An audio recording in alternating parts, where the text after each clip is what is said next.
Et on est parti pour, du coup, cette présentation sur la solitude. Alors, la solitude, on va revenir un petit peu sur qu'est-ce que c'est, tout ça.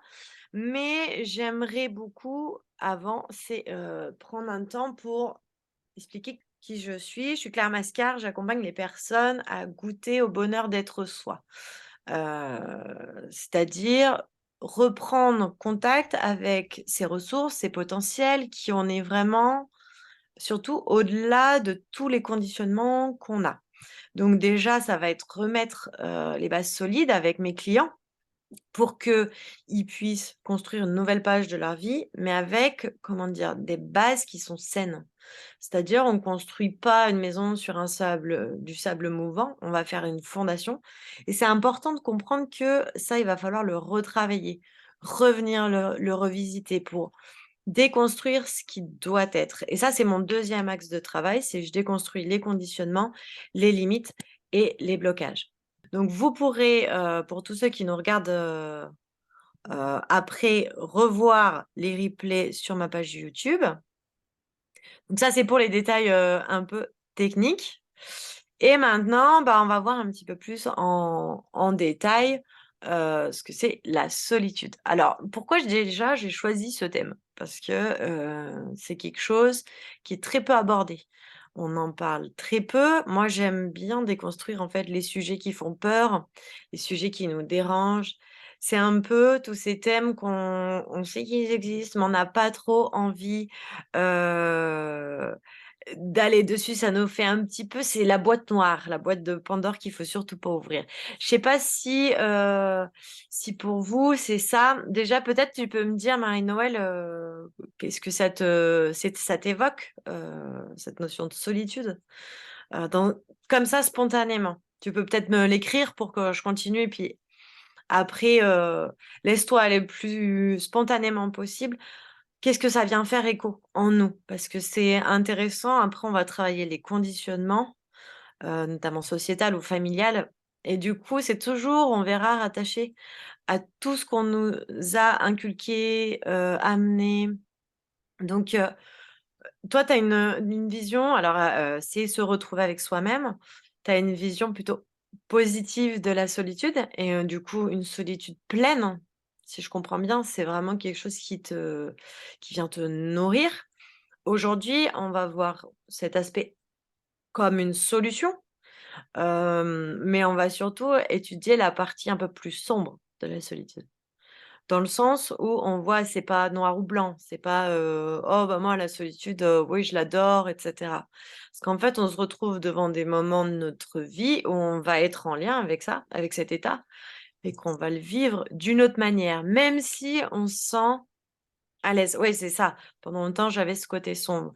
Effectivement, parce qu'en fait, on cherche à fuir et surtout, on va se dire qu'on ouais, on est OK avec ça, aussi par protection. Parce qu'on veut pas retrouver, alors on va parler de côté sombre, c'est entre guillemets parce que du coup sinon on rentre dans la lumière et l'ombre et du coup la dualité, mais c'est important aussi de venir l'approcher de cette manière, c'est-à-dire quand je suis dans cet état-là et on verra pour quelles raisons on arrive à repenser à ce côté sombre comme tu le dis, et pourquoi en fait on lui donne cette teinte-là? Donc ça, on va le voir, peut-être après, on va revenir sur, la base de la solitude, sa définition et cetera. En tout cas, c'est peut-être déjà se positionner sur qu'est-ce que vient me faire vivre la solitude au niveau, de est-ce que, par exemple, j'ai un sentiment de honte quand je viens me dire: «Bah, je suis seule»? Est-ce que j'ai un sentiment de culpabilité? Est-ce que c'est une sorte de joie pleine? Donc là, on est plutôt voilà, pour moi, je me ressource, j'ai à me nourrir et cetera. Et ce qui va être très important là, tout au long de cette présentation, c'est de bien être honnête avec soi-même, en essayant d'aller sonder, sans jugement. Il ne s'agit pas aujourd'hui d'aller se juger et se dire: «Ah bah ouais, oh mon Dieu, j'ai vu qu'au final, je ressentais ça quand je parlais de cette solitude devant quelque chose, devant un événement, bah tiens, Là, je le vis mal et cetera. C'est vraiment déjà, premièrement, spontanément, à quoi ça vient faire écho en moi et comment je vais venir vivre ça. Par exemple, si je suis un entrepreneur ou en phase de devenir un entrepreneur, je vais pouvoir avoir ce sentiment de solitude par rapport aux démarches que je dois faire. Oh là là, ça me paraît une montagne et là, du coup, on vit avec une angoisse, une anxiété, on va avoir du stress, on va avoir toutes ces choses qui vont venir nous nourrir et on va dire: «Putain, mais qu'est-ce que je me sens seule, c'est trop dur», donc ça, par exemple, c'est quelque chose qui va venir après, hop, mettre des petites barrières, des petits obstacles à notre évolution. Donc finalement, à qui nous sommes vraiment? On ira un peu plus loin après sur cette notion-là, hein. Oui, complètement d'accord avec toi, bah, parce que tu vois, toi, comme tu es dans cette phase-là, tu vois, là où je veux amener les choses, c'est-à-dire que, OK, oui, c'est super bien, on médite, on va se poser et cetera. L'idée, c'est d'appréhender la solitude dans cet aspect-là, mais aussi quand on est dans, une autre approche de nous. Dans une démarche beaucoup plus complexe pour nous. Où là, c'est notre mental, mais on va voir après, hein, comment le mental, il vient jouer avec nous comme ça, ou plutôt contre nous. C'est pas un ennemi, c'est qu'il est mal informé. Je mets un petit cadre sur, non, je pointe pas du doigt le mental en disant: «Oh, c'est lui qu'il faut abattre» et cetera. C'est pas ça.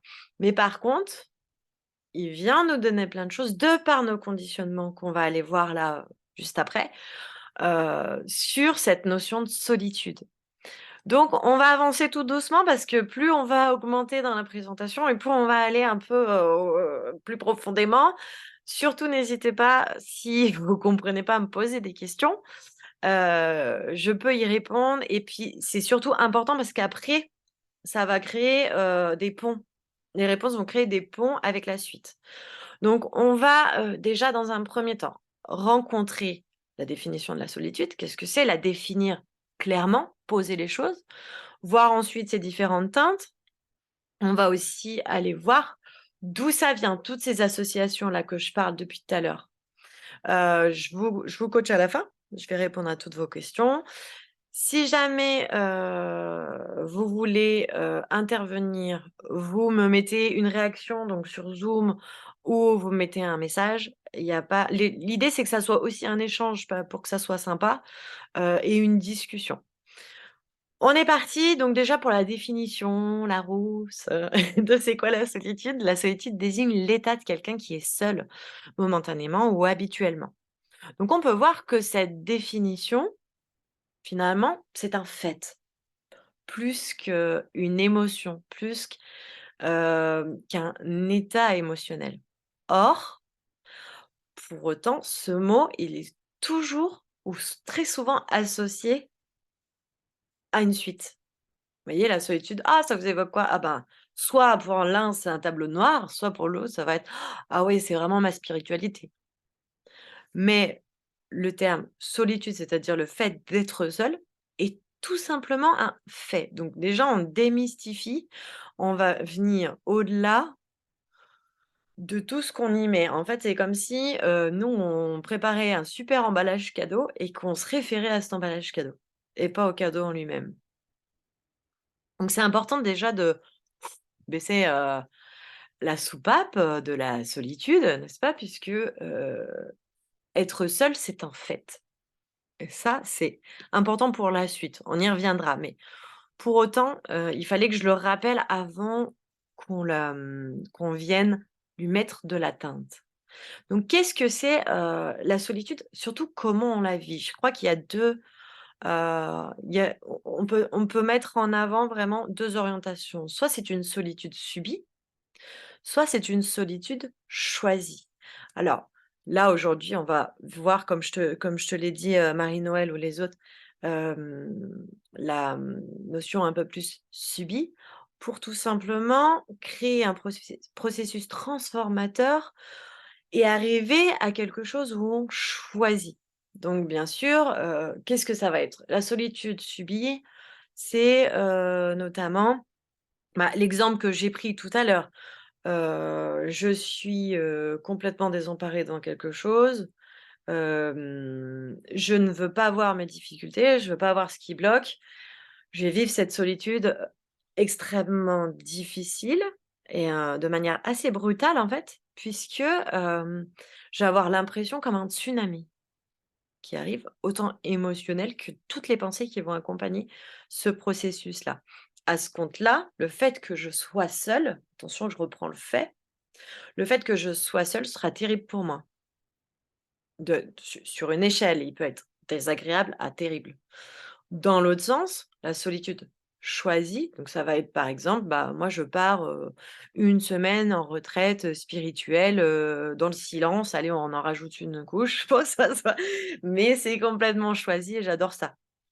Ça, là, on est clairement dans la personne qui va, choisir de se retirer de son environnement, de la société, du monde, pour aller venir nourrir quelque chose en elle. Donc ça va pour les 2 exemples? Je continue? OK. Donc après, je mets quand même un c'est pas un warning, mais c'est des petites alertes comme ça quand je fais mes présentations, j'aime bien. C'est on peut vivre, la solitude même en étant entouré. Ça peut être une solitude, subie ou choisie, même en étant entouré. Et ça, c'est important, hem, parce que du coup, ça va nous permettre de voir, cette notion de teinte beaucoup plus large que tout simplement la dualité subie-choisie. En fait, on se rend compte qu'il y a énormément, de choses différentes qui vont venir s'ajouter.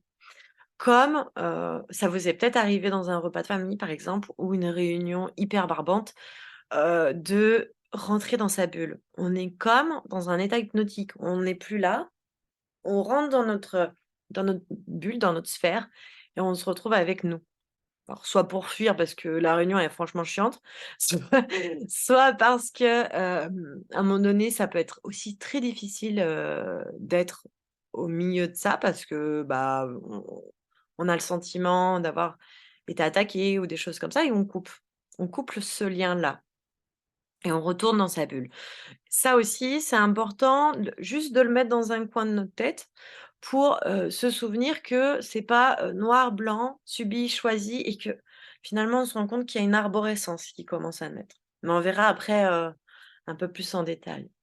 Donc déjà, j'aimerais savoir un petit peu pour vous, c'est quoi le plus généralement possible l'atteinte dans votre vie? Comment vous vivez ce sentiment de solitude? Voilà, en général subi. Ce que je vois moi, déjà là, je vais faire une petite parenthèse avant qu'on continue, mais qui me paraît, importante. Quand j'ai décidé de faire ce sujet, j'ai lancé sur les réseaux du coup, la programmation de cet événement et je savais un petit peu ce qui allait se passer, un peu en avance. C'est-à-dire que mettre la solitude, l'apprivoiser, la comprendre, c'était déjà accepter de pouvoir se voir là-dedans. Or, pour une majorité de personnes, c'est très compliqué ça. C'est très compliqué de venir se dire: «Oui, j'existe aussi dans la solitude» et comme je vous ai dit que c'était un fait, mais qu'on y associait des choses, la personne qui va la vivre pleinement, cette solitude, va être à l'aise avec ça. La personne qui va le vivre beaucoup plus difficilement, ça va être beaucoup plus impossible d'appuyer sur le bouton «Je m'inscris à cet, événement». Pourquoi? Parce que s'il s'inscrit, cela veut dire qu'il se définit quelque part comme étant seul. Or ça, c'est impossible pour son mental, parce que c'est trop direct, c'est trop brutal. Donc c'est un peu un test aussi que j'avais de voir un petit peu, hem, comment finalement arriver à créer du pont. Parce que, attention, je suis pas en train de dire que, il y a pas de solitude chez les gens. C'est justement le contraire. C'est justement par le fait que ça fait peur et avec les réponses que j'ai eues, lors de ma programmation et des événements, qu'il faut entendre que depuis maintenant 2 ans, on vit beaucoup de solitude dans ce monde.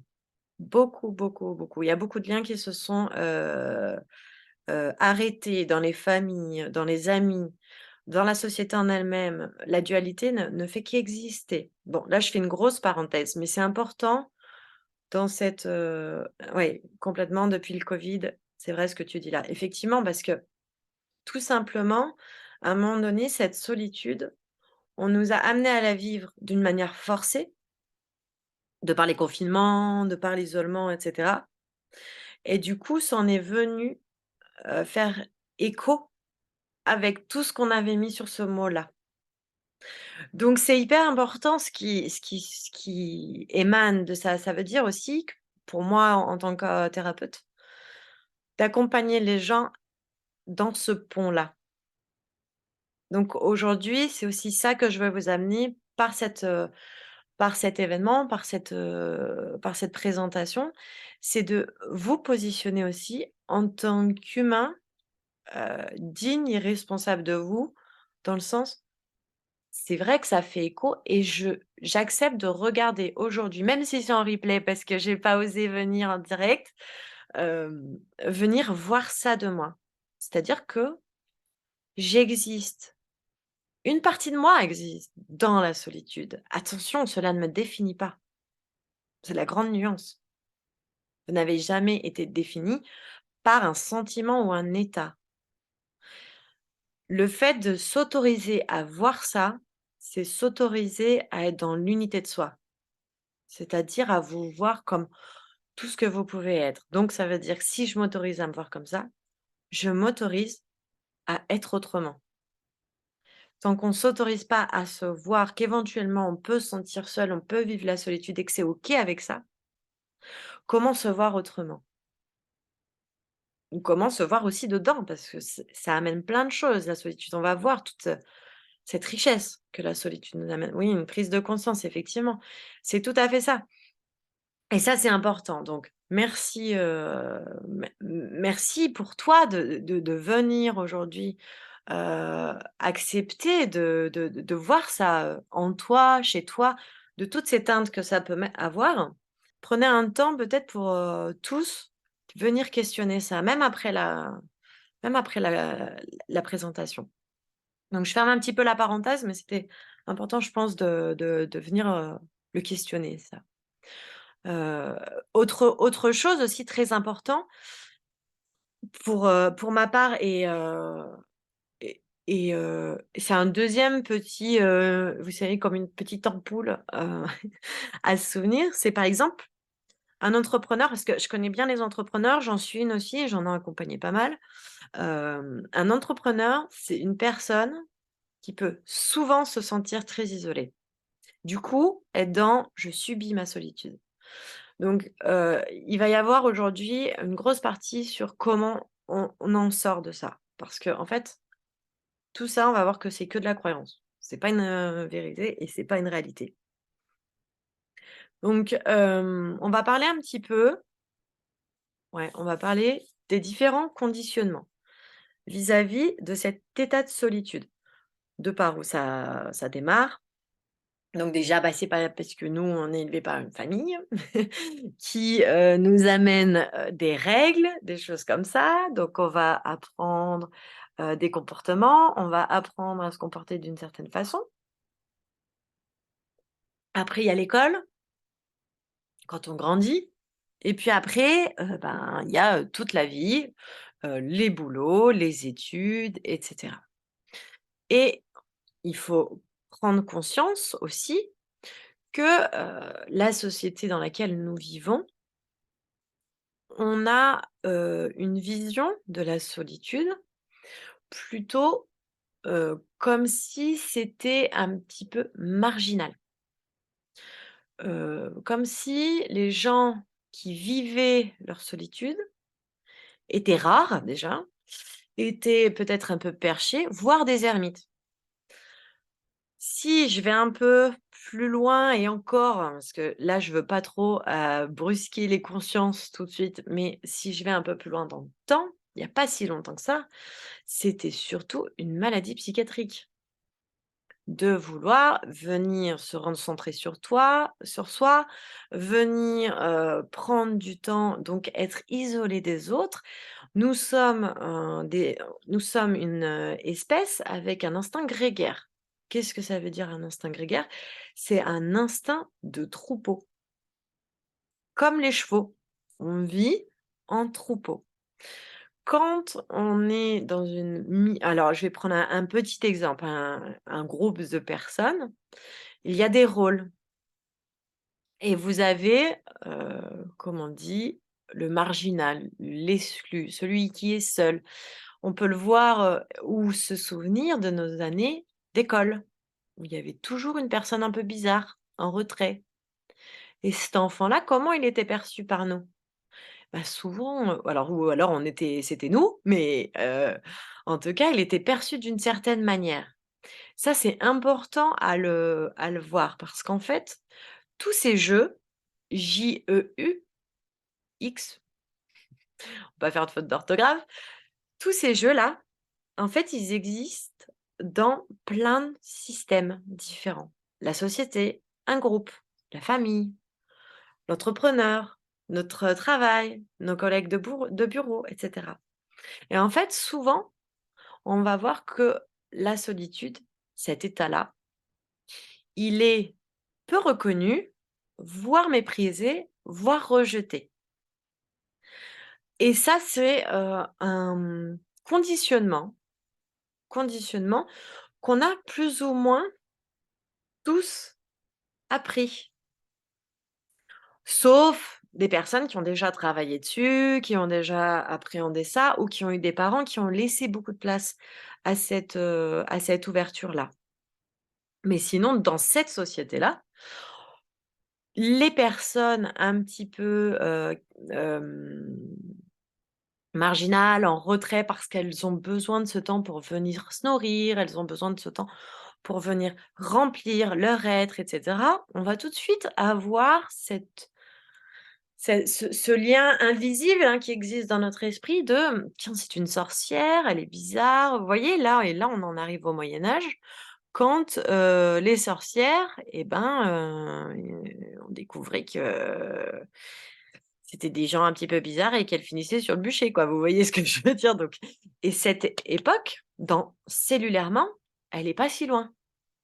Donc il y a aussi toute cette lignée, donc là, je parle de transgénérationnel, ça parlera à certaines personnes, ça parlera moins à d'autres, mais c'est pas grave, on va pas rentrer plus dans ce sujet-là pour aujourd'hui. Mais en tout cas, on sent tout de suite, quand je vous ai parlé de teinte sur la solitude, mais au final, ça nous met même une dimension tout autre à partir du moment où on la voit sous différents angles.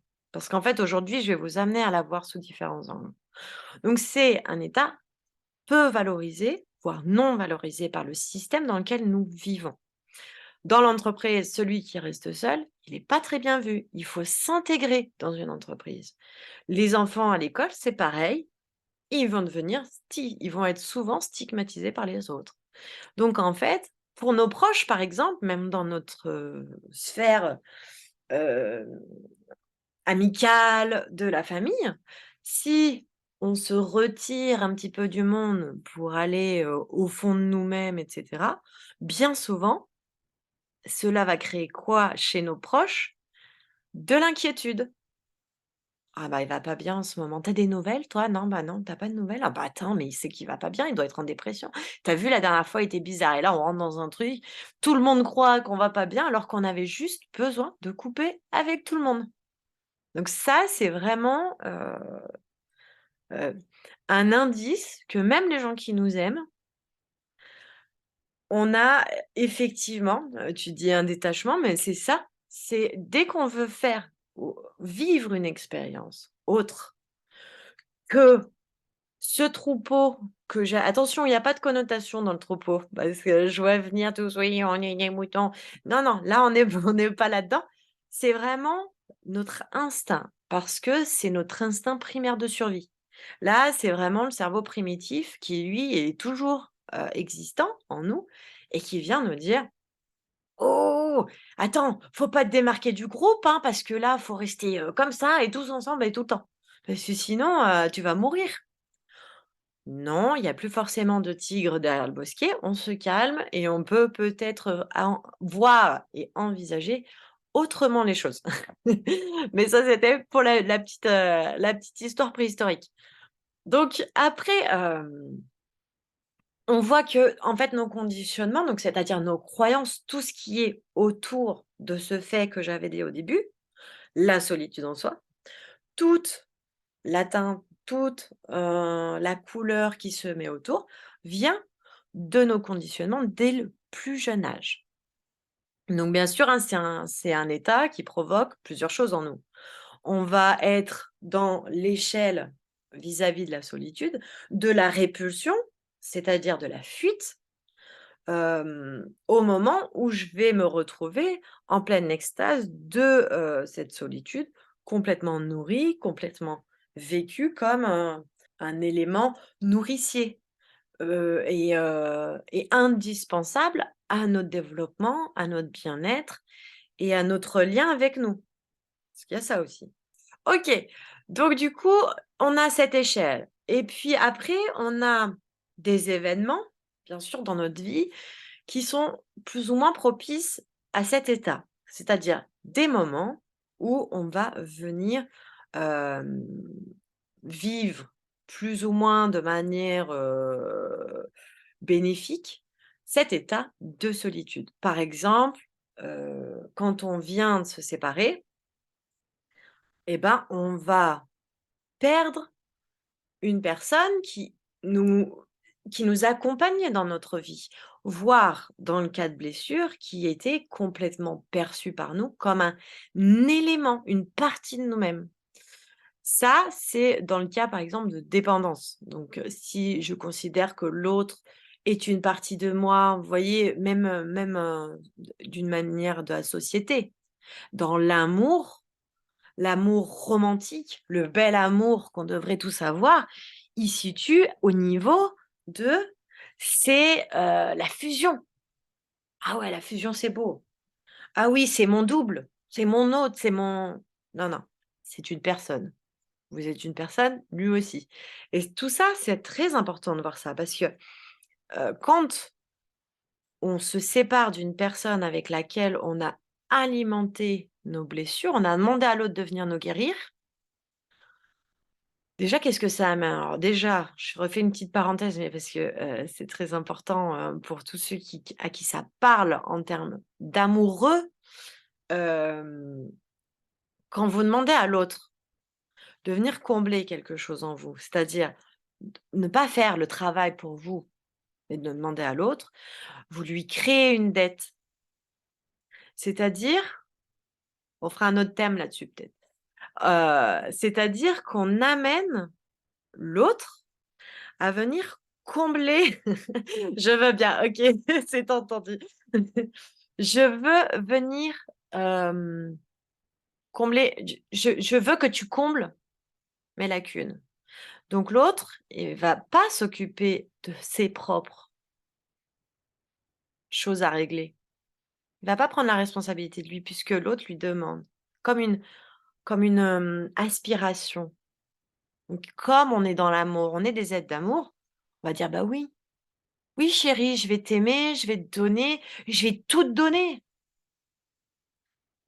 Et pour autant, eh ben, on donne une dette, karmique, à l'autre, en plus de ça et c'est attention, je dis pas qu'il faut se flageller. Je dis juste que c'est important de l'entendre pour se dire: «Ah oui, c'est tellement important de travailler sur moi, à me libérer de toutes ces croyances limitantes, ces blocages et ces conditionnements». Et là, on prend toute l'ampleur de notre incarnation sur terre et de pourquoi on est là. Donc pourquoi on est amené à vivre ces moments. Alors là, je parle de séparation, mais ça vaut aussi pour un déménagement. Je pars à l'autre bout, de la France, loin de ma famille et de mes amis, et ben, je vais vivre des moments de solitude. Si, je vais, me reconvertir ou me lancer dans une activité dans laquelle c'est nouveau pour moi, je vais vivre des moments de solitude. Parce que tout simplement, il y a une chose que toutes ces choses ont en commun. J'aimerais maintenant, essayer de voir quels points communs ont tous ces événements. Alors je parle de séparation, de déménagement, un décès, ça peut être, la perte d'un emploi, la retraite, tout simplement, ou un conflit familial. Prenez le temps de venir questionner ça en vous. Tiens, qu'est-ce que ça pourrait être, hem, ces points? Un manque? Ouais. Et si tu viens, plus profondément dans la question, au-delà du manque, là, je te parle de la solitude et toi dans ton rapport avec l'événement, tu vois? Essaye de mettre cette triangulation. Quelque chose à apprendre de moi? Exactement. En fait, dans tous ces événements, la chose qui doit être, enfin qui est en lien entre tous ces événements, c'est que tout simplement, on arrive à des moments où on sort de nos zones de confort. Et quand on sort de notre zone de confort, on expérimente la solitude. Donc en fait, quand on est dans quelque chose qu'on sait faire, quand quelque chose qu'on domine, dans quelque chose où on est expert, si par exemple on était champion de la séparation, on saurait faire. On serait complètement. On n'aurait pas ces moments de solitude parce qu'on ne vivrait pas l'émotion qui va. Attention, je me suis mal exprimée peut-être. Quand on sort de notre zone de confort, je refais. Quand on sort de notre zone de confort, on arrive à un moment où on est stimulé par rapport à une émotion. C'est là où je veux en venir. L'émotion que ça fait de sortir de cette zone de confort. Et comme généralement, on a cet événement, on se retrouve en face de quoi? De nos limites. Et on doit en plus apprendre à jouer avec nos limites. On va, on reviendra juste après. Je vais d'abord vous parler d'une chose très importante avant de et si j'oublie de revenir là-dessus, faut me le redire parce que c'est le point névralgique où vous allez comprendre pourquoi la solitude, elle est associée à quelque chose de négatif. Mais avant, je vais vous parler d'autre chose parce que c'est intéressant d'avoir un archétype qui s'apparente à la solitude, mais dans son aspect, bénéfique pour soi. J'aimerais et j'ai choisi aujourd'hui de vous présenter pour illustrer ça, c'est l'ermite du tarot. Est-ce que vous connaissez le tarot de Marseille? Donc c'est lui l'ermite. Pour vous montrer, cet ermite, faudrait qu'on regarde. Si jamais vous voulez en savoir plus sur, l'ermite et s'il fait partie de votre thème de naissance notamment, c'est avec joie que je peux vous proposer, un accompagnement avec les cartes du tarot parce que c'est ma deuxième passion, vous le savez, pour ceux qui me suivent. J'adore travailler avec ça, mais aujourd'hui, c'est vraiment pour se servir de l'ermite comme d'un archétype. L'archétype, c'est quoi? C'est une sorte de d'emblème, une sorte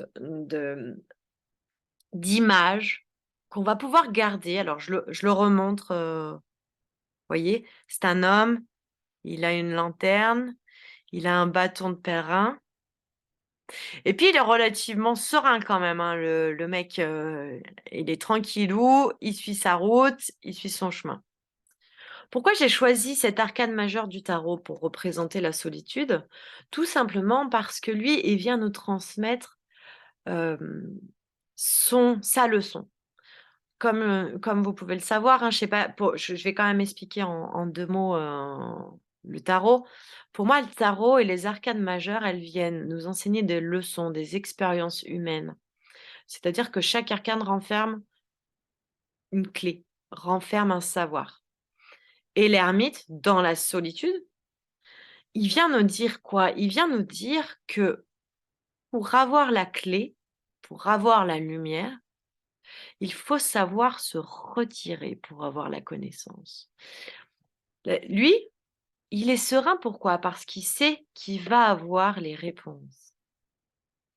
Se couper du monde, pour lui, ça veut dire aller mettre la lanterne là où il faut. Parce que dans le brouhaha du monde, ce n'est pas comme ça qu'il peut avoir ses réponses. Donc c'est tout, bien sûr, les espaces de méditation, de retraite. Alors après, il y a plein de choses, il y a plein de moyens, hein, pour le faire. On va pas en parler aujourd'hui, mais en tout cas, il a besoin de se poser pour apprendre.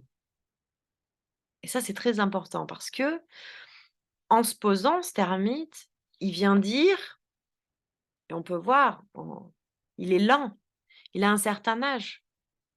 Donc tout ça, ça prend du temps. Et en prenant son temps, qu'est-ce qu'il va alors découvrir? Le discernement. Discernement qui va le servir à faire le tri dans toutes ses idées, dans toutes ses pensées. Or, on a vu que la solitude était un fait. Autour, on est dans le domaine de la pensée. Donc lui, il va nous permettre de faire ça. Il lui faut du temps, il a besoin de ces plages de solitude pour se retirer et surtout, il n'en a pas peur. Et ça, c'est l'ermite. C'est-à-dire qu'il vient complètement à cette rencontre. Le temps pour apprendre. Il vit les choses dans je fais un pas et j'ancre. Je fais un pas et j'ancre. Et encore un et j'ancre. Et c'est vraiment pour vous, si vous voulez vraiment travailler à la maison, vous pouvez même, si vous avez un tarot et que la solitude est un poids pour vous, je vous conseille vraiment de dormir avec, de le mettre sous votre oreiller par exemple et d'appeler cet archétype. Il va pas sortir de la carte, c'est sûr. C'est l'archétype qui est en vous, c'est symbolique.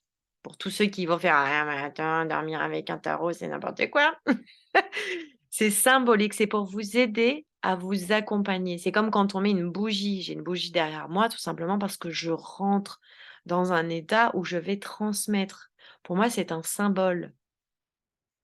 La bougie, elle n'est pas magique en soi, elle va pas m'aider à mieux vous transmettre les choses, comme l'encens, comme toutes ces choses. Par contre, cet archétype-là, vous l'avez en vous. Et ça, c'est votre force. Peut-être même que si vous l'avez dans votre thème de naissance, il est une de vos ressources primaires, c'est-à-dire avec laquelle vous ne pouvez pas faire sans. Donc voilà, il va, bah, l'ermite, il résonne en toi parce que tu vas être thérapeute. Et lui, c'est le médecin, c'est celui qui guide avec sa lanterne. Donc il a cette connaissance sur tous les plans. Donc il représente la recherche intérieure. Donc pour tous les thérapeutes, cet ermite, il est à appeler, il est à venir solliciter. Pas que pour soi, aussi pour les autres. C'est-à-dire pas vouloir aller trop vite pour son client et cetera. Enfin après, on pourra, revenir sur l'ermite à un autre moment, mais en tout cas, c'est une très bonne, image pour pouvoir se mettre dans cette place de: «Là, maintenant pour moi, je suis dans cette position d'ermite. Je prends ce recul sur moi. Je rentre dans ma sagesse». Et il vient dire ça, l'ermite. Surtout que dans le tarot, celle d'avant, c'est la justice. Donc elle a tranché. Elle a dit: «Ça, c'est juste, ça, c'est pas juste» et cetera. Lui, il a tout ça, il a les connaissances.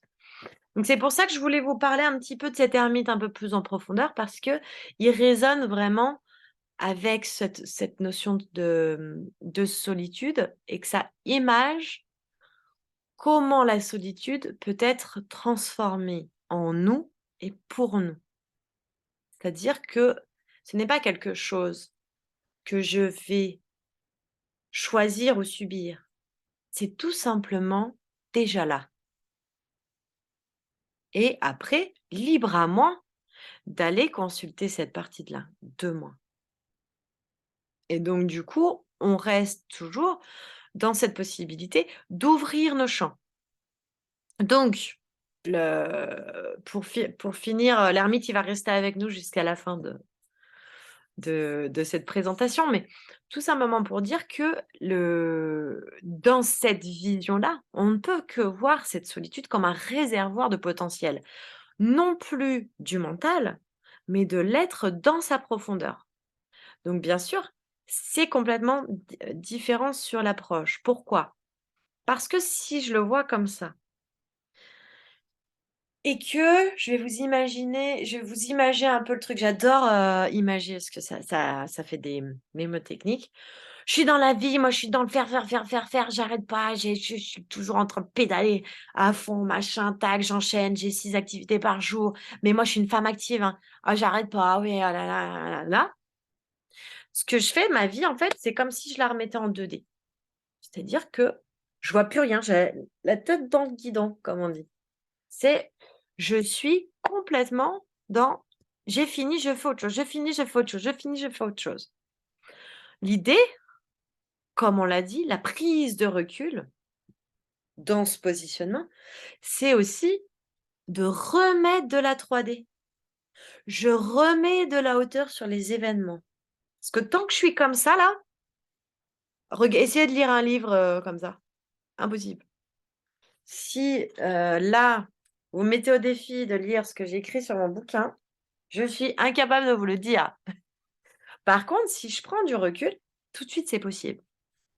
Donc, c'est vraiment important d'avoir conscience de ce réservoir à potentiel qui n'est observable et visible. Souvenez-vous du cahier, quand, vous serez en lien avec ça, de prendre de la hauteur.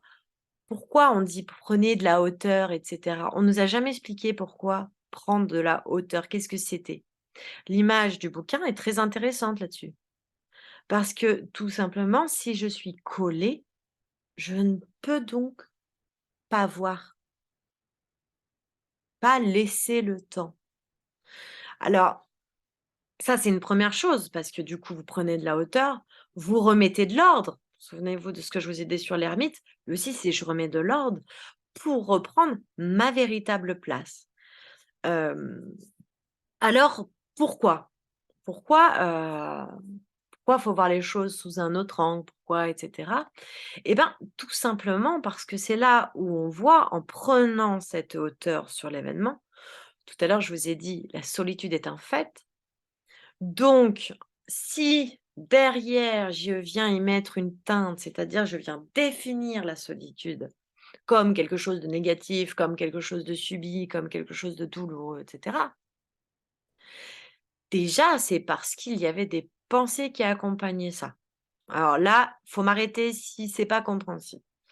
La première chose que je vais dire sur, le mécanisme qui rentre en compte dans tout ce processus de la solitude. La première chose, c'est vous n'êtes pas vos pensées. Cela ne vous définit pas. Je vous en ai parlé tout à l'heure un petit peu, mais on y revient tout doucement. Mais je prends mon temps parce que c'est important de bien saisir, le circuit avec lequel je vous amène tout doucement vers le concept de transformation, des croyances et comment on arrive finalement à changer notre réalité. Puisqu'au final, en fait, c'est ce que je veux vous amener aujourd'hui. C'est vous amener à savoir appréhender cette transformation. Parce que sinon, je peux vous dire: «Ah bah oui, alors, il faut faire ça et ben ça c'est pas bien, hein, de subir la solitude». Mais bon, voilà, là, l'important, c'est quand même que vous ayez des clés déjà d'observation pour pouvoir jouer avec vous, demain, après-demain, à vous observer, à pouvoir mettre en place ça pour vous, dans vos changements, dans votre vie, ce que vous voulez pour vous. Donc bien entendu, si je reprends, bah, déjà, on n'est pas nos pensées. C'est-à-dire que nos pensées ne nous définissent pas en tant qu'être. Attention, on choisit de se définir, on choisit d'appartenir qu'une pensée vient de définir. Exemple, je suis timide, je me définis par la pensée que j'ai de moi. Dans les faits, quand, je parle, à ma famille, je ne suis pas timide. Donc tout ça, ce n'est que de la création. Ce n'est que en fait, c'est presque l'illusion, une illusion que je crois vraies et qui s'impriment dans mon quotidien, dans ma vie, dans ma réalité. Puisqu'au final, si on devait, bah, là, par exemple, sur des vidéos, par exemple, tout simplement. «Ah non, moi je suis timide, je suis incapable de faire des vidéos, c'est trop difficile pour moi» et puis après on va me voir, puis après on va se dire: «Ah, mais dis donc, elle a fait ça dans son salon». Ah oui, mais en fait, tout ce qu'il y a autour, on va chercher à se le définir. Donc en fait, on fera pas de vidéo parce qu'à un moment donné, on a cru que. Pensez, pensez. Si on enlève tout ça, il reste plus que notre être. Et notre être, il est ni timide ni pas timide. Je peux choisir d'être timide à un moment, pas l'être à un autre moment. Rien, il y a que moi qui choisis où je mets la jauge, tout le temps, tout d'ailleurs. Donc, la solitude déjà, c'est le calme derrière le brouhaha tous mental. Là, vous voyez, c'est si là, ça circule de partout, c'est une matrice géante, avec, un bruit incessant, on fait que penser et on tourne en rond et machin et si je fais pas ça, il va m'arriver ça et puis si je prends ça, ah mais alors attends du coup, il faudrait que j'ai, un cabinet et cetera parce que sinon on va dire que je suis pas professionnelle et si je suis pas professionnelle, c'est que je suis pas légitime et du coup, et là, c'est le serpent qui se mord la queue, c'est, le cercle vicieux de la solitude. Parce qu'on va se sentir très seul là-dedans, hein. On est dans notre bocal et on est tout seul avec notre tête. Donc c'est là où je veux dire qu'il se passe quelque chose. Vous avez la solitude, mais vous avez vu que vous avez un deuxième processus qui sont indépendants. Je les ai reliés maintenant, mais à la base, ils sont indépendants. Donc, ça va? Je continue? C'est clair? On y va. On continue sur la suite. Donc du coup, qu'est-ce que ça va faire? Lorsque j'accepte de vivre, heu, ce retrait, ce retrait du monde, parce que attention, c'est pas un retrait de soi, c'est un retrait du monde et après, on arrive dans un autre espace. Je m'autorise à tourner mon regard vers ce qui vient de ma partie haute, ma partie divine, mon âme, enfin après vous l'appellerez comme vous voulez et comme pour vous c'est juste.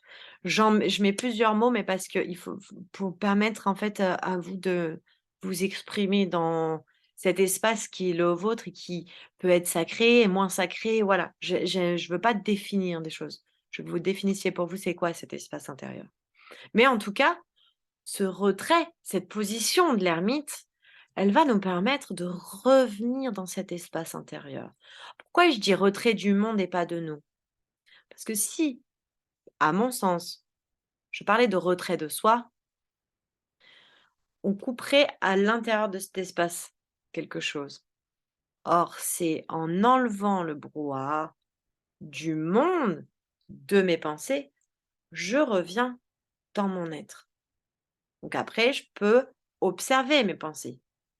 Mais mes pensées, il faut que je les observe. Donc si je me mets complètement en retrait, j'entends souvent: «Je ne pense à rien, il ne faut rien penser en méditation». Il y a rien de plus faux que ça. Il y a rien de plus faux comme croyance. C'est-à-dire qu'à chaque fois que vous allez méditer, en validant cette croyance et que vous pensez, vous allez vous culpabiliser. Or, nous sommes des êtres de pensée. La seule chose qu'on nous explique pas, c'est et qu'on ne dit pas, à tort, je pense, c'est que c'est bien de penser. Parce que grâce aux pensées, on s'observe et on transforme. Une pensée entendue, transformée, elle a plus de raison d'exister. Une pensée qui est rejetée, elle va revenir et elle va revenir et c'est pour ça qu'on a un petit vélo qui tourne dans notre tête et qui revient et qui revient. Toutes les croyances de type: «Je ne suis pas assez, je ne suis pas capable, je ne suis pas valable», si ça vous concerne, vous allez les comprendre. le nombre de fois où cette pensée est revenue. Pourtant, vous en avez fait des méditations là-dessus. Donc à un moment donné, si on ne transforme pas ça pour nous, super, vous transformez pas les choses. Bon, je suis désolée, j'ai mis le pavé dans la mare. Mais à un moment donné, c'est important, ça, de se rendre compte que la pensée, mais même votre tristesse, votre douleur, sont des super, super amis parce qu'ils vont nous permettre de venir à la rencontre de nous et d'arrêter cette dualité de il y a ma partie sombre, ma partie lumineuse, je rejette ma partie sombre. Non. Alors, on continue. Des fois, je pars un peu, mais il y a tellement de choses à dire. Donc, c'est sûr que quand on est dans un espace de solitude subie, ça nous fait énormément peur d'aller dans cet espace. Parce que pourquoi? Pour nous, ça signifie le vide, surtout quand on n'a pas l'habitude de se retrouver avec soi, ou quand on est dans le faire, dans l'action continuelle. Donc, tout de suite, on va avoir peur de retourner dans d'aller dans cet espace, même pas retourner, d'aller dans cet espace. Ce pourquoi je vois beaucoup de mes clientes qui, me disent en revenant: «Bah, j'ai pas eu le temps de faire cet exercice». OK, donc là, on est allé un peu fort. On va, y aller, tout doucement pour reprendre les choses parce que là, ça veut dire que, tout simplement, quelque chose n'a pas été intégré, du coup, quelque chose fait sonnette d'alarme. Parce que quelque chose fait peur.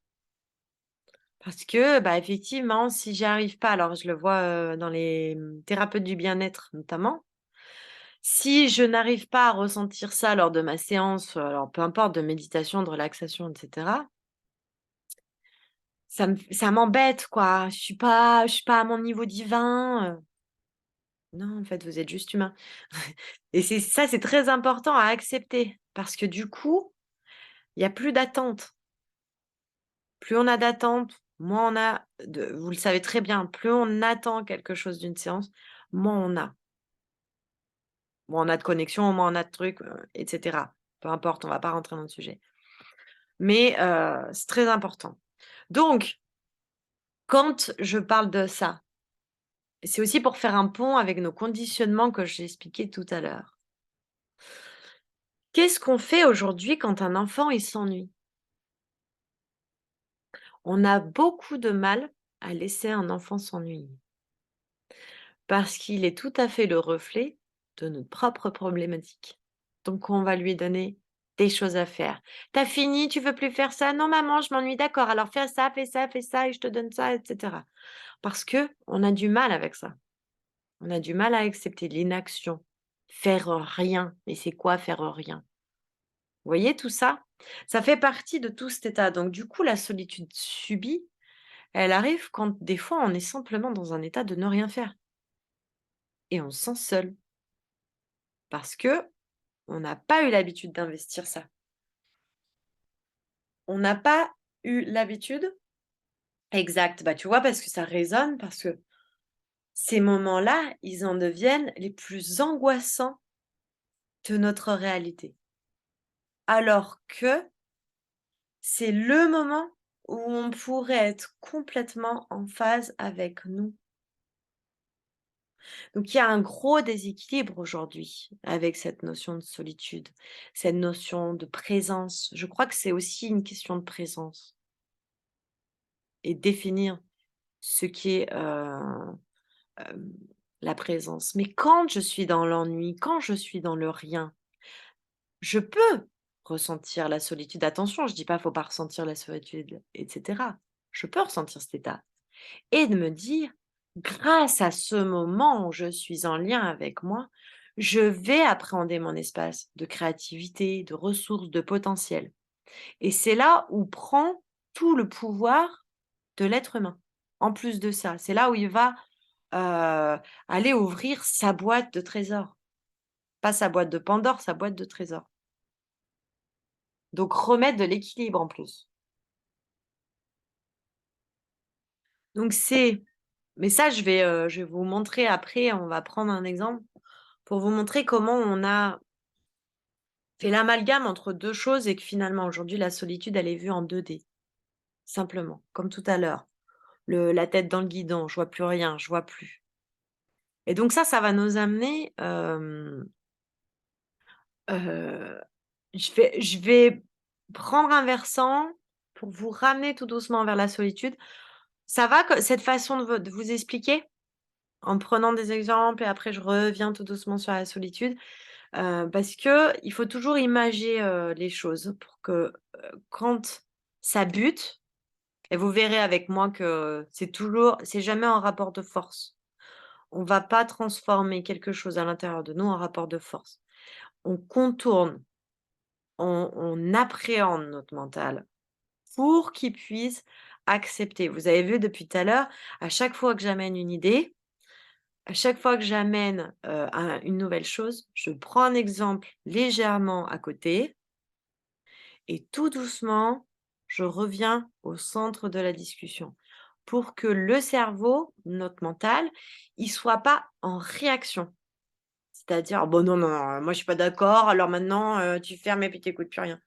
Ça, c'est très important et ça peut vraiment vous aider dans la vie, de prendre ce moyen-là pour, transformer votre mental. Alors, comment fonctionne l'être humain? L'être humain, il fonctionne comme un vase communicant au niveau de l'énergie, hein, je parle énergie. C'est-à-dire, on va rester simple sur l'énergie, on va pas trop aller dans les détails non plus. Je veux pas perdre, des personnes dans la présentation, mais ça va être: je donne, je reçois. On va rester sur ce 2 là. Je donne, je reçois, je donne, je reçois. Ce que je donne à l'extérieur m'est rétribué sous une autre forme et cetera. Donc faut voir un petit peu cette notion de cycle et de circulaire dans l'équilibre. Si, par exemple, je suis dans le «je donne», alors beaucoup de thérapeutes sont dans le «je donne». Puis un jour, ils arrivent plus trop à se lever parce que, eh ben, ils oublient de recevoir. Donc du coup, ils sont complètement déséquilibrés, mais c'est dans leur cœur. «Moi, ma raison d'être, c'est d'aider les autres». Alors oui, effectivement, mais pour aider les autres, ce qui serait bien, c'est de s'aider soi-même. Eh oui, parce que c'est important. Donc tout ça, c'est important de voir ce vase communicant de cette manière-là. Et non, on n'est pas égoïste à recevoir. C'est posé pareil. Pavé dans la mare, on en reparlera sur une autre présentation, mais c'est très important dans l'équilibre ça. Alors du coup, on a notre humain, je donne, je reçois. Qu'est-ce qui va se passer dans le quotidien si la personne, elle donne? On crée un déséquilibre. Donc maintenant, si j'associe ça à la stimulation vers l'extérieur, donc ça, c'est sur un comportement de type je suis dans l'action tout le temps, je suis entourée de monde, d'amis, de mecs, ou de filles, et voilà. Et j'enchaîne dans ma vie, pour échapper à ce sentiment de solitude. Du coup, qu'est-ce qui va se passer? Bah, je prends plus le temps de venir remplir mon réservoir, de venir remplir ce réservoir intérieur. Sauf que, vous allez pouvoir le faire intense, hein, parce que vous allez créer une surstimulation et du corps et du mental et vous allez être à fond. Ça va être super, il y aura un flot d'énergie, extrêmement intéressant. Vous allez sûrement aider un certain nombre de personnes et puis un jour là, je parle surtout pour, ceux qui sont thérapeutes. Parce que les thérapeutes, eux, ils ont, beaucoup de des journées intenses dans les dons, dans l'accompagnement et du coup, c'est important qu'ils entendent ce message doublement. Pour les autres, c'est pareil, hein, je m'occupe de ma famille, je m'occupe de mes enfants, je m'occupe de mon conjoint. Oui, mais vous? Est-ce que vous vous occupez de vous? Combien de clientes viennent après un burn-out parce qu'elles ont tourné leur regard uniquement sur l'extérieur? Pour donner, pour être une bonne personne, pour être une belle personne et qui arrivent un jour, un matin, à ne plus pouvoir se lever de leur lit. Parce que tout simplement, ça marche pendant un temps. Donc, le mental croit que c'est un système qui fonctionne. Jusqu'au moment où le corps, attention, c'est pas le mental, c'est le corps ne se lève plus. Donc le mental, il est bien obligé à un moment donné de faire un état.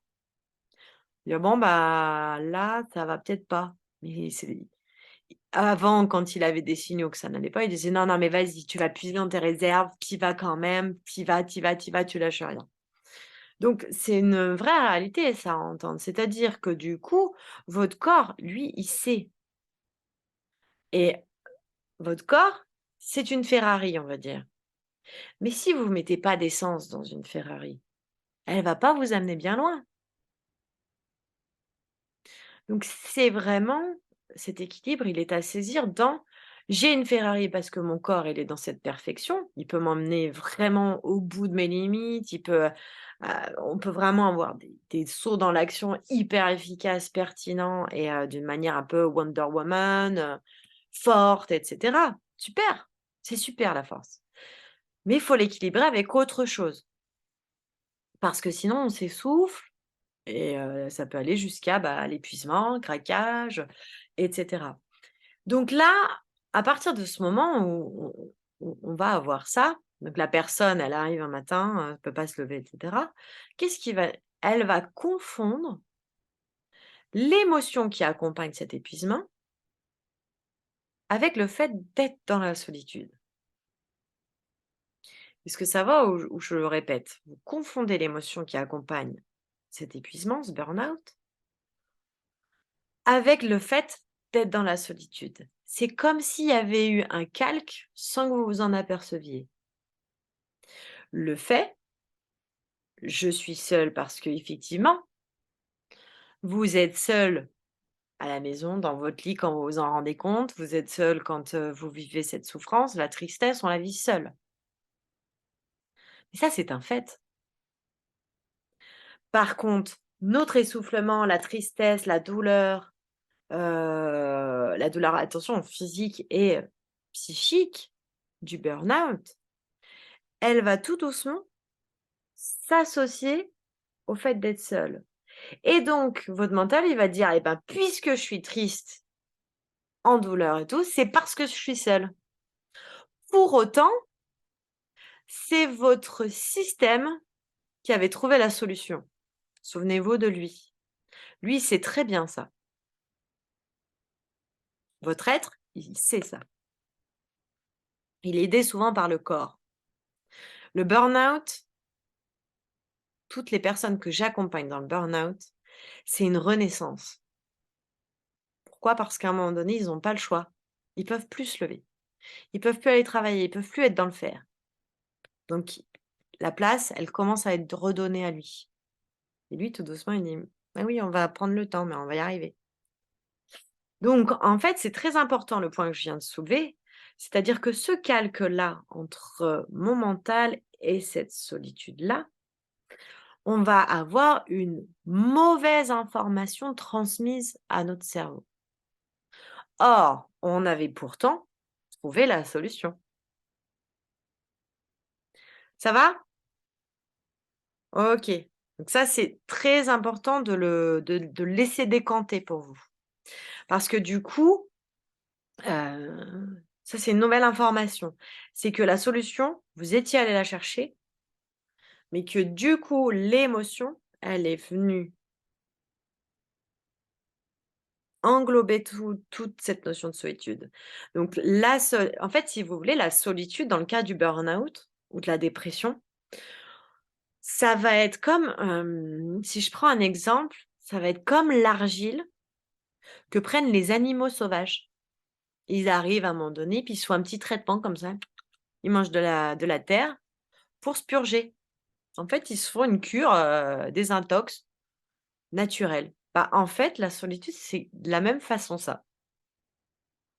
C'est avoir de cette même manière. Donc du coup, si on accepte cette idée-là, si on accepte ce postulat, qu'à chaque moment de solitude, c'est une cure de désintox que je me fais, c'est, mon traitement, c'est ma solution. Est-ce que là, on ressent de la tristesse, de la douleur, de la honte, de la culpabilité? Pas du tout. On est venu recréer un nouvel espace pour cette notion de solitude. On est venu créer une nouvelle image. Si je ferme les yeux et que je me vois complètement habiter cette solitude, mais maintenant d'une manière, comme, les animaux avec l'argile, c'est-à-dire comme un traitement de désintox, que je suis en train de me faire du bien, que je suis en train de me faire je suis capable de me dire: «Bon, bah, voilà, j'avais envie de dessiner, je dessine, je suis toute seule avec moi. J'ai envie de me prélasser dans l'herbe sans rien faire, je le fais».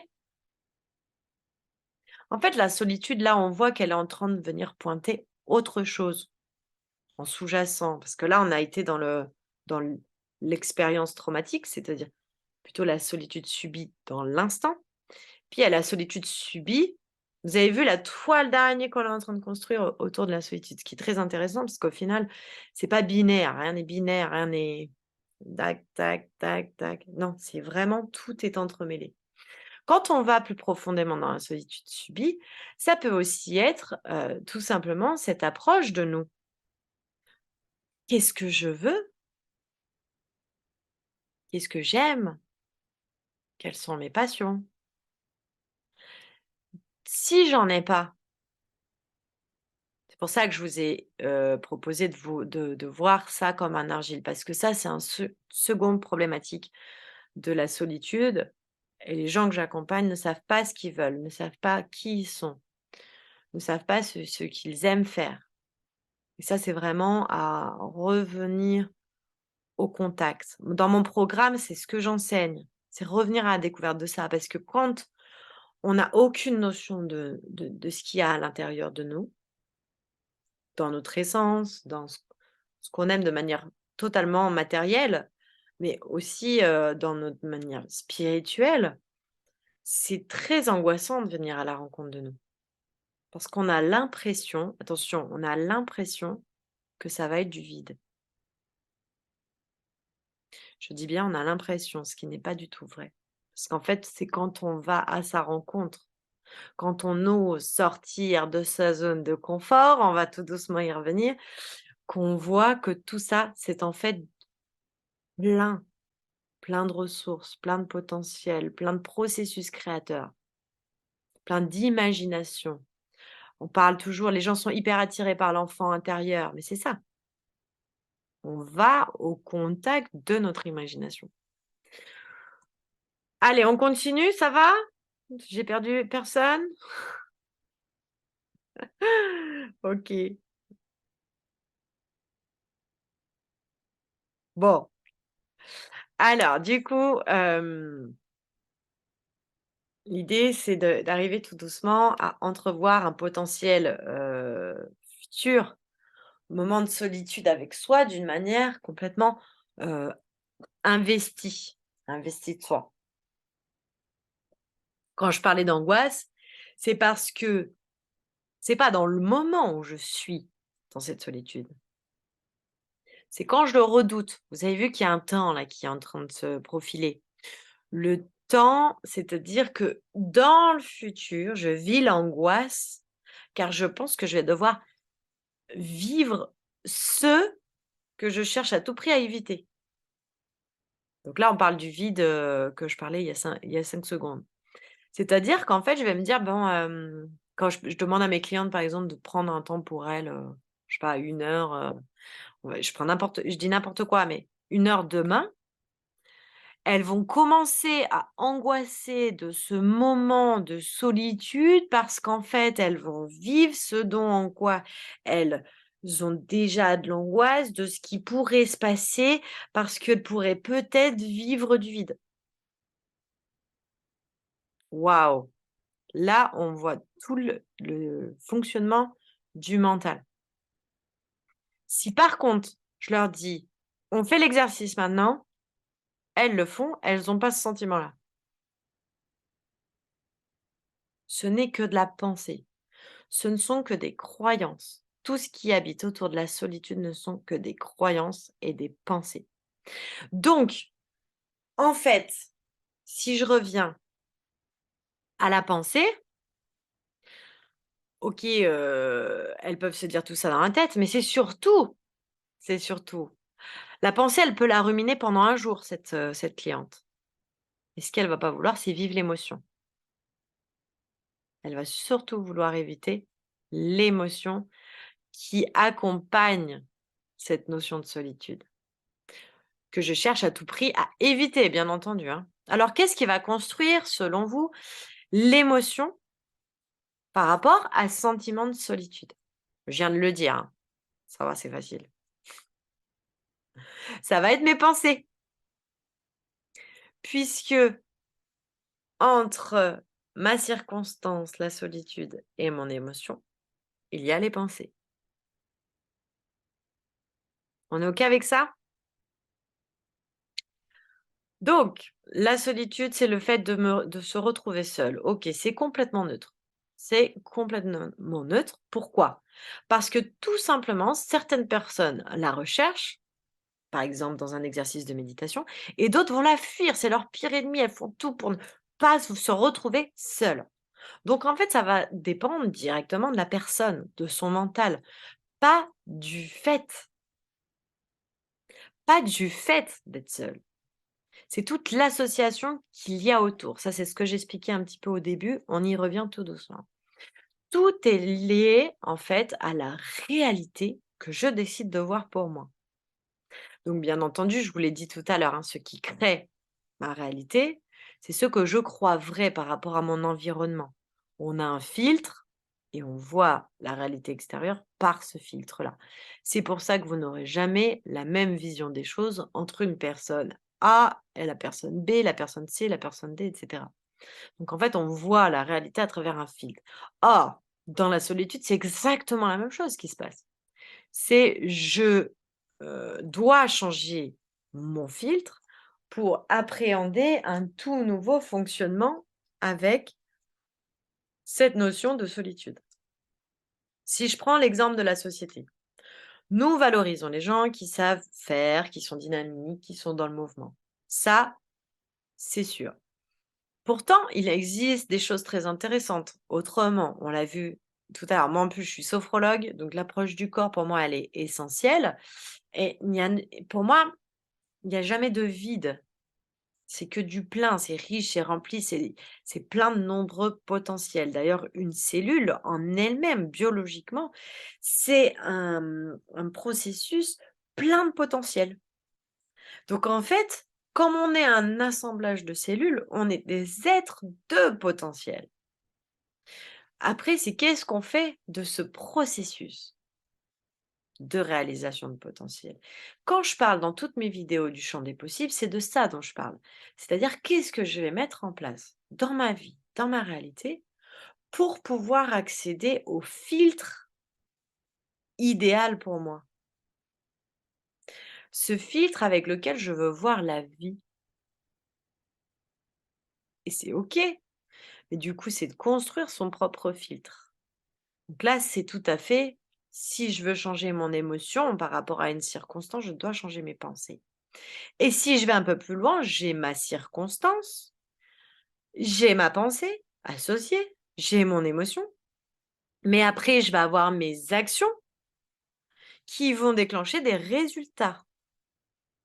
Donc ça, c'est un schéma avec lequel je travaille qui vient dire que de toute façon, il faut que je change mes pensées pour avoir d'autres résultats. Donc du coup, si je veux vivre une autre relation avec la solitude, je dois changer mes pensées. Le problème, parce qu'il y a toujours un petit hic, c'est que on cherche à s'identifier, on cherche toujours à nous définir. Je suis dynamique, je suis actif, je suis une femme active, je suis entrepreneur, je travaille beaucoup, je suis machin. Tout à l'heure, je l'ai dit, je suis timide. On cherche toujours à se définir. Or, se définir, c'est se mettre dans une case. Et donc, du coup, dès que je vais vouloir sortir de cette case, je vais avoir le même effet que j'ai dit tout à l'heure. Je vais sortir de ma zone de confort, je vais aller vers l'inconnu.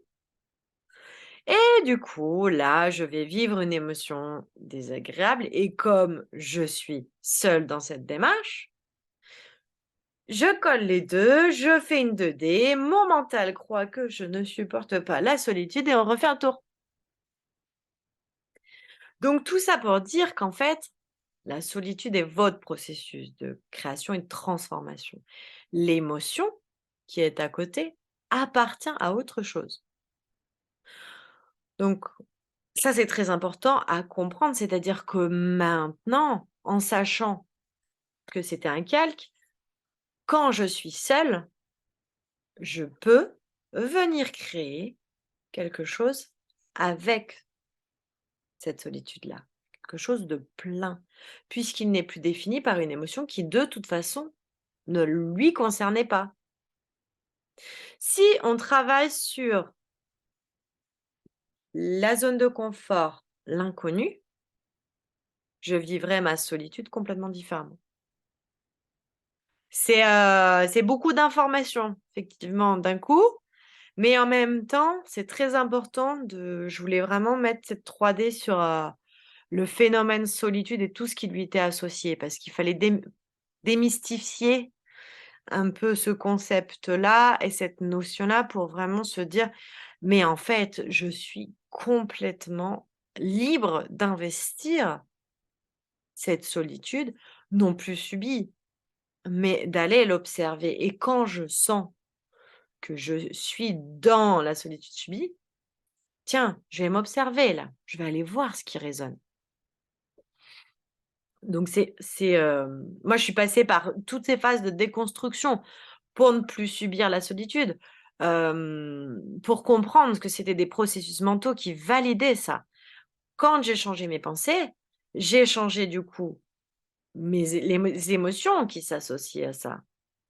Si par exemple, aujourd'hui, quand je me retrouve seule, c'est de l'excitation, mais ça change tout. Aujourd'hui, moi, c'est là où j'en suis, c'est ça. C'est que dans mes moments de solitude, c'est: «Ouais, c'est génial, je vais pouvoir m'éclater, je vais pouvoir m'amuser, je me retrouve avec moi, ça va être riche, je vais pouvoir écrire, je vais pouvoir peindre, je vais pouvoir construire, je vais pouvoir rénover, je vais pouvoir faire des choses qui ont du sens pour moi». Aujourd'hui, j'adore être seule pour cette raison-là, parce que je viens nourrir mon être et je viens me reconnecter avec mon être. Peu importe que ça soit au niveau spirituel, au niveau matériel, au niveau, passionnel, peu importe. C'est simplement je sais et je suis en conscience du fait que lui, il est là et je vais même pouvoir aller l'interroger. Qu'est-ce que j'ai envie de faire aujourd'hui? Qu'est-ce que j'ai envie d'être? Est-ce que j'ai envie de rien faire? Et qu'est-ce que ça vient faire vivre en moi? C'est OK avec ça? Ouais, non, je l'observe. D'ailleurs, ça ramène de l'unité à l'intérieur de soi. On n'est plus dans de la dualité. Si je me lève et que je suis toute seule et que je me dis: «Bah, j'ai pas envie de me lever», eh ben, c'est OK. Et si c'est pas OK à l'intérieur, si tout de suite il y a la voix de mon mental et de mon ego qui me dit: «Mais non, tu as tout ça à faire et tu devrais faire ça et tu devrais faire ça». Oui, mais qu'est-ce que j'ai envie? Qu'est-ce que j'ai besoin là? Je peux vous assurer que moi, ça fait 1 an que je travaille comme ça avec moi-même. Ça a changé toute ma réalité, ça a changé toute ma vie et que c'est génial. Alors 2 axes et après on va passer aux questions et éventuellement au coaching. Le premier, c'est faites-vous aider. Faites-vous aider pour changer vos systèmes qui vous limitent, qui vous bloquent vos accès à votre réservoir essentiel, à votre créativité, à votre champ des possibles. J'en parlais tout à l'heure, mais quand je dis que c'est tout un module de mon programme, c'est pas pour rien parce que c'est vraiment très important dans le processus de transformation. Il faut passer par là, par apprendre à comprendre comment fonctionne notre mental. Tant qu'on ne le comprend pas, on est tributaire de lui. On le met comme notre chef d'orchestre. Le deuxième, plus concret, c'est comment je vais apprendre à le mettre en pratique. Ce que j'apprends dans le premier axe. Alors oui, bien sûr, là, il s'agit de faire enfin, c'est du faire, hein, c'est de l'action que je vous dis. Mais c'est une action qui est avec vous aux commandes.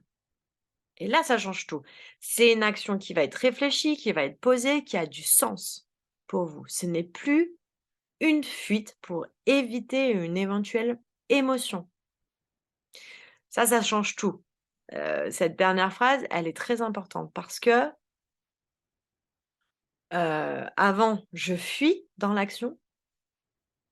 À un moment donné, quand je fais un travail personnel avec moi, sur mon être, mon mental, mes conditionnements, mes processus mentaux, que je les transforme, je reviens dans mon être et mon mental quand il vient, bah, je l'observe.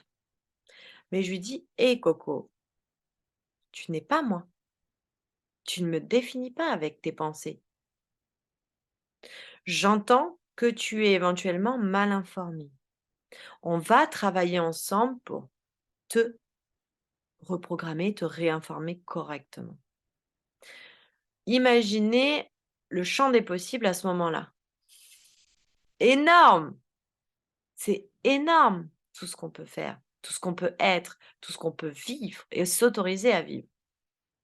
C'est pour ça que quand je parle de renaissance, quand je parle de mon programme, parce que c'est véritablement ça, c'est un parcours de, j'ai compris que mon cerveau, mes pensées ne définissaient pas l'être puissant qui était en moi. Et un jour, je décide de donner la parole à cet être-là et de lui laisser le champ, la place. Donc c'est vraiment, vous voyez la solitude en fin de présentation, elle a un tout nouveau sens. Elle a une toute nouvelle vision. Il s'agit même plus de savoir si elle est subie ou choisie. Elle est un espace de création. Elle est un espace de réalisation. Elle est un espace de découverte. On a terminé avec, la présentation. On va, on va voir un petit peu s'il y a des questions, s'il y a des si vous voulez être coaché. En tout cas, moi je trouve que ce sujet-là, il est trop présent depuis 2020. Il est violent, alors qu'on voit en fin de présentation que c'est l'un des plus beaux cadeaux qu'on peut se permettre. Je voulais vraiment porter ce message, sur cette vidéo. J'espère que j'ai été claire pour tout le monde. Heu, je vois trop de gens, trop de clients, qui se sont cachés, attendant, l'épuisement, le burn-out, la dépression. Alors vraiment, pour tous ceux qui vont, voir cette vidéo, à qui ça a parlé, si vous connaissez des personnes autour de vous qui souffrent de cette solitude, pensez à leur montrer cette vidéo parce que tout simplement, ils le méritent. C'était un peu le mot de la fin. Je ne sais pas si, il y a des questions? Alors, je l'ai enfin compris la semaine dernière avec ce lâcher prise. Oui, c'est très important parce que plus on va chercher à contrôler notre temps, notamment, parce qu'en fait, c'est notre temps qui nous permet, de croire qu'on contrôle nos pensées. Donc du coup, on est d'abord dans une logique où on contrôle notre temps. On va se mettre des agendas, blindés pour nous permettre d'être toujours dans une action, du coup, pour éviter de penser.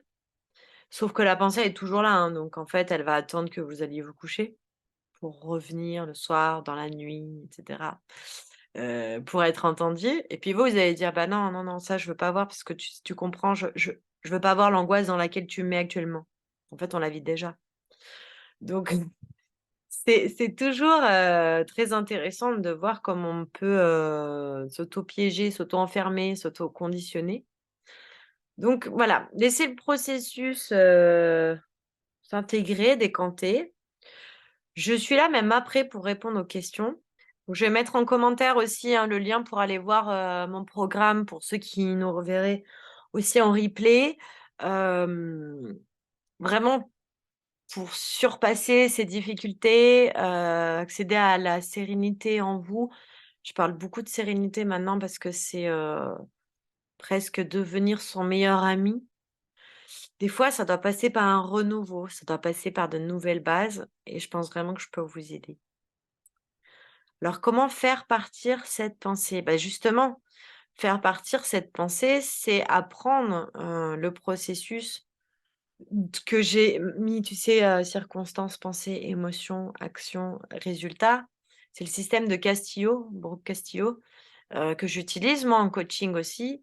C'est vraiment travailler à j'observe comment l'émotion associée à la pensée, quand je transforme l'émotion, qu'est-ce qu'elle va m'amener comme pensée? Et à partir de là, vu que je vis cette émotion, je vais, faire confiance à mon corps pour faire l'alliance avec mon mental. C'est pour ça qu'on n'est plus en rapport de force.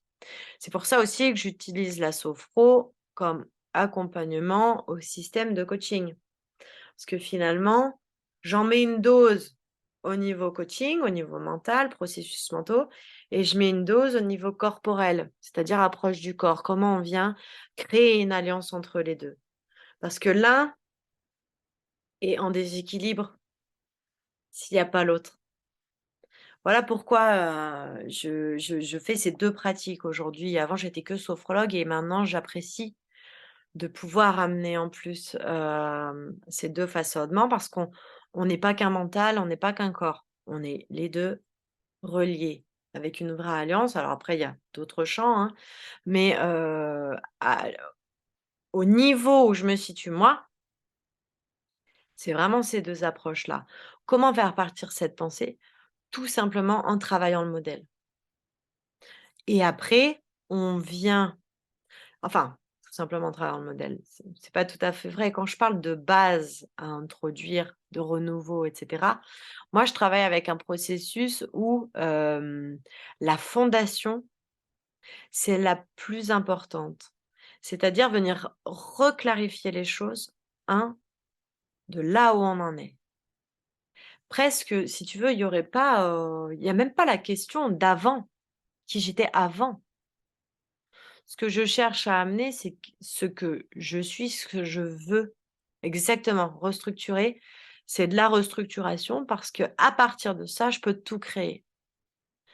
Quand, j'accompagne mes clients, je les invite à voir que le champ des possibles, il est extraordinaire, à faire cette expérience-là. Donc ensuite, c'est pas en laissant les gens dans, un champ des possibles infini, c'est extrêmement angoissant ça.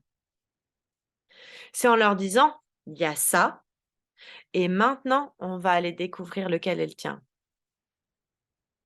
C'est une grande nuance.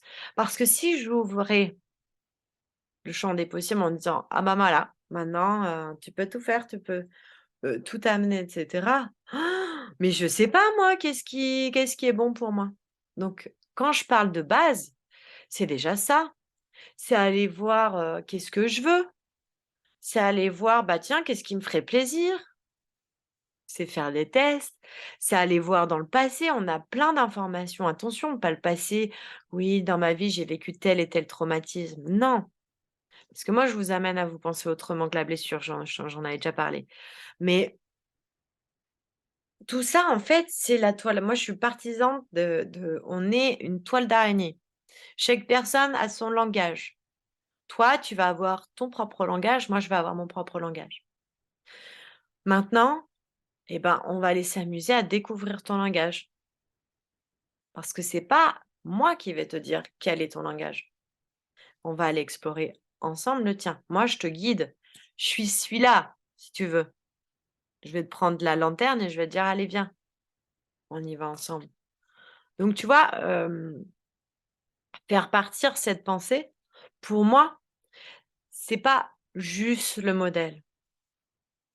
C'est la base, la restructuration, puis ensuite on va voir qu'est-ce qui fait qui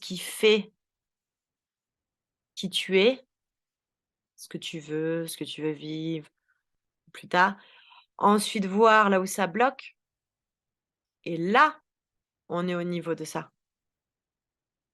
Tout à l'heure, je l'ai un peu dit, au niveau du champ, tu vois? Je te parlais d'émotions, par rapport aux pensées. En fait, tout est lié, tout est intriqué et du coup, il va y avoir des choses qui vont être en lien indirect. Là où je me situe, je pourrais te faire partir cette pensée effectivement par rapport à la solitude, mais la vraie question, elle est comment situe Marie-Noël au niveau de sa sortie de zone de confort?